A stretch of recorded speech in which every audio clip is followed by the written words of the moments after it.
People say I talk about some weird stuff, some far out stuff. But how about that chair that you're sitting in isn't solid? How weird is that? This reality is nothing like we think it is. When I saw what Icke is doing, I was a bit jealous on him. Wow, look at what this guy's doing. I don't know if anybody else could do it but him, actually. We are in a period now where speaking your truth is not just important, it's utterly crucial to where humanity goes from here.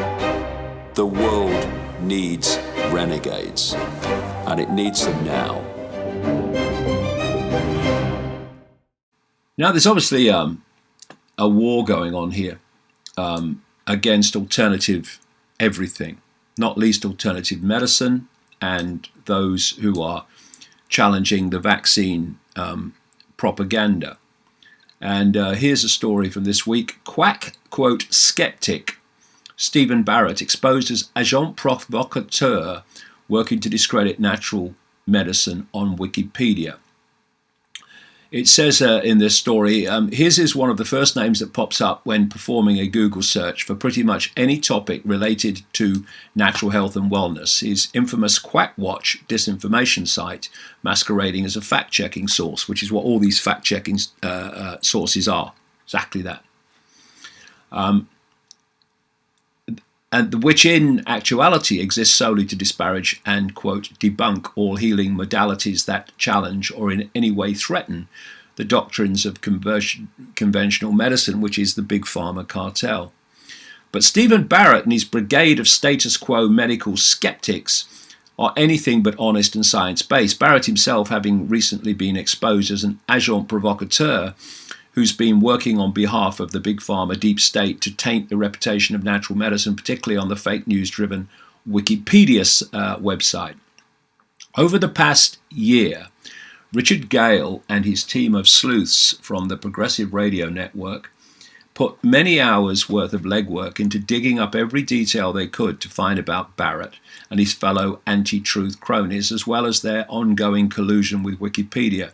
They then compiled what they uncovered into 24 separate investigative stories, unveiling a treasure trove of truth about big tech and big pharma's relentless war against natural medicine. In its piece on Barrett and Wikipedia specifically, Progressive Radio Network investigators revealed that the, quote, skeptics have basically hijacked editorial control over all of the Wikipedia entries associated with things like chiropractic, acupuncture, traditional Chinese medicine, homeopathy, naturopathy, and many others forms of natural medicine, and altered them with descriptions basically pegging them as unsubstantiated quackery. Here's a quote from Richard Gale, one of the investigators. Jimmy Wales, founder of Wikipedia, and his skeptic comrades have covertly inculcated the encyclopedia, it's not, with medical ideologies while relying upon slander to stage an offensive that would destroy the reputations of health disciplines they disagree with. I mean, Jimmy Wales I wouldn't trust to tell me the time in a clock factory. And the whole Wikipedia scam, because that's what it is to hijack knowledge or information about everything. History, alternative medicine, everything. And I was reading one of their pages this week about vaccines. And they were talking about, well, it wasn't actually about vaccines, it was about a lady called Sherry Tenpenny, who's a doctor who opposes the vaccination scam. And when you read it, and she's talking about, the page is talking about the fact that she opposes vaccines and looks at the connections with autism. It says that the connection has been trashed and shown to be not true, basically. Doesn't use that wording, but that's basically what it's saying. And this is what this story is talking about. The Wikipedia organization takes the official version of everything, and that's the point from which it reports everything. And I was watching a video a few days ago about one guy who has made an extraordinary, staggering number of changes to Wikipedia text. And it's one man. And so Wikipedia is skewing so-called, that's why it's basically, as it was called here, an encyclopedia. It's not. An encyclopedia worth the name puts information that is supportable by the facts. And where it can't do that, it says that it's an opinion. But instead now, vast numbers of people worldwide, when they want to know something about any subject, they go to Wikipedia. That's been the idea. That's the scam.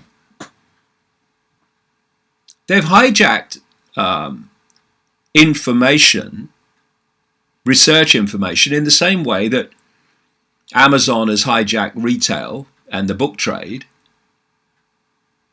Facebook, etc., has hijacked social media, and Google and YouTube have hijacked videos and search engine results. And take a step back into the shadows, they're all controlled in the end by the same force. And it's very simple what's happening in terms of alternative medicine and vaccines. If you can't win the debate, don't have the debate, shut it down. And this is what is happening with vaccinations now. And this war again on information and people who challenge the official story of vaccines. There's a story this week on davidicke.com, an article by John Rappaport, headed "Vaccines for Profit and Destruction." In what he says, whatever else modern medicine has wrought, which has given birth to some impressive technical fixes and pinpoint trauma care. You know, the great friend of mine and a healing genius, a guy called Mike Lambert, lives down the road from me, runs the Shen Clinic. Get details at davidicke.com. He said, you know, if you are in a life and death trauma situation, then you need a hospital, because they will, they are brilliant at that. You know, you get the paramedics coming out and stabilizing someone in a bad situation. They are brilliant. But once you then get into the whole treatment, then you are in very, very dodgy ground. Because what are the treatments, basically? They are the scalpel and the drug, which are provided by what? And fund what? The big pharma cartel. Anyway, John goes on. Medicine, Rockefeller motivated, that's another story. If you go back about where this modern medicine came from, it came from the Rockefeller family.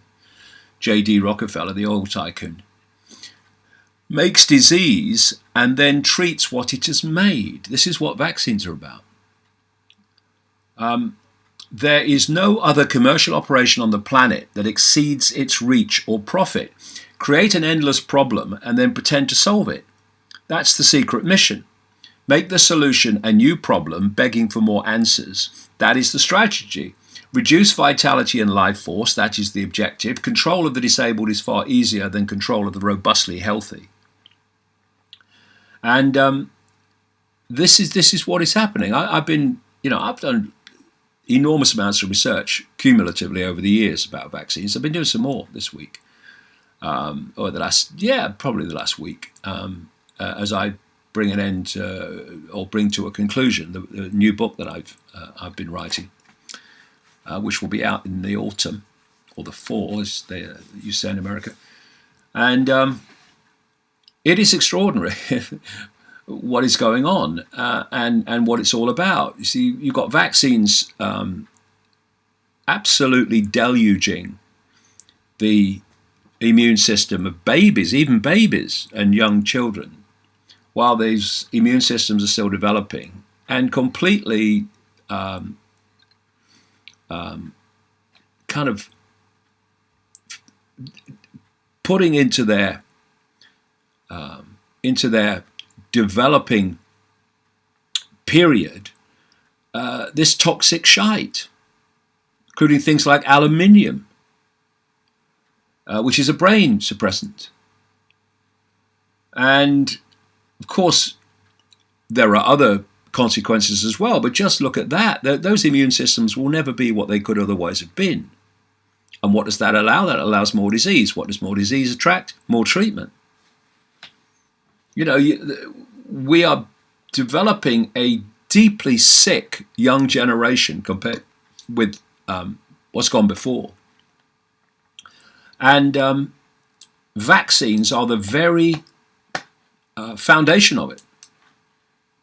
And, you know, of course, there are endless cases and examples of children being given vaccines and then having very quick, sometimes immediate, but certainly very quick consequences, which are often life-changing.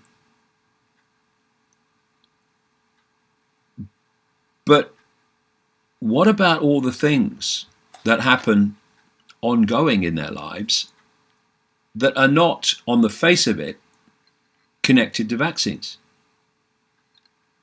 Because their immune systems are not capable of defending them as they normally would.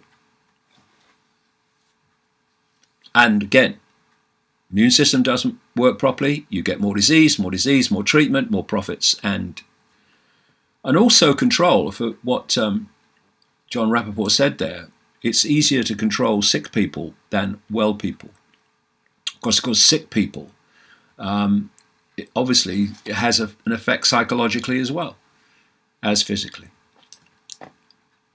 So, here's another scam. Beto. This is one of the candidates for president from the Democratic Party, the Soros Democratic Party. And he is saying that we have just 10 years remaining to save the planet from climate change, which is what Al Gore said in 2008. And we're all kind of still here. But he says 10 years. Ocasio-Cortez, who's not running for president because she's legally too young to do so, but she's still in so many ways driving the agenda of the Democratic Party, Soros Democratic Party. She says we've got 12 years remaining to save the planet. And of course, the answer to saving the planet, according to these people, i.e. Soros and those who control Soros, is more centralization of power and dictatorship from the center. Oh, God, you shock me. So this is something that we're going to see more and more and more of. Been writing since the 1990s about the global warming climate change hoax being an excuse to transform global society into a centralized state to, quote, save the planet. And here we are now having it put in front of us by this guy, Robert O'Rourke, known as Beto O'Rourke, and Ocasio-Cortez. They're nothing, if you study this stuff, they're nothing if not predictable. But there's another cause, you see. There's another cause of climate change, and it's toxic masculinity. Yes, toxic masculinity is negatively impacting on the environment. See, this is a bit like, you know, the 2-in-1 vaccine, or what they have in Britain, the 6-in-1 vaccine. Can you imagine that? A still developing immune system gets 6 vaccines in one go. Anyway, this is a bit like that in the sense that you take different aspects of the agenda, or excuses for the agenda, and you put them together. So now we have toxic masculinity, excuse me, which is about reducing the masculine part of the human race, the masculinity in men, so you get them to be weak people, basically. And with having testosterone levels falling around the world, as with sperm counts. And they are demasculizing, or whatever the word you might choose, the human race. And part of this is psychological, part of it is chemical stuff that, estrogen, which you get in birth pills and stuff, birth protection pills, they are peed into the water supply, been found in the water supply. And these and other chemicals, for instance, are changing fish from male to female, where the concentrations are high enough. And so on many, many levels, you've got chemicals in plastic, like plastic water bottles. They call them BPA, that contain chemicals which mimic estrogen, the female hormone. This is out there. You've got the same stuff on till receipts. Why? Because everyone touches them. And what you're looking at is this systematic demasculizing, or probably inventing a new word there, of humanity. But it's also psychological. So you're having all these attacks on toxic masculinity to underpin the chemical attacks. Anyway, the latest front in the attack on masculinity is that it's causing climate change. Gender bias could have a link to climate change, a new study has suggested, with men who perceived their masculinity as threatened by a certain choice more likely to respond to perceived threats by making an environmentally bad choice. Forbes author Caroline Centento Milton said that the study, co-authored by researcher Aaron Bro from Utah State University, crikey, I'll give that one a miss, and Utah State University, is that where they believe in Mormonism, is it? Very scientific. And fellows from another 4 academic institutions looked at the possible relationship between gender and sustainable decision-making.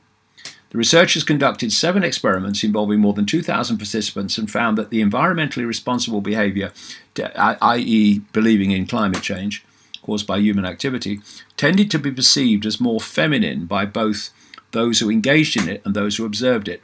Such feminine behavior was supposedly seen as a threat to the masculinity of a significant enough number of the male participants to lead researchers into suggesting gender stereotypes and their effects spread to things like environmentally responsible and irresponsible behavior. Well, we got there in the end. It was a long journey, but yes, there is clearly a massive fundamentally connection between masculinity and climate change. So we better reduce masculinity to save the world then.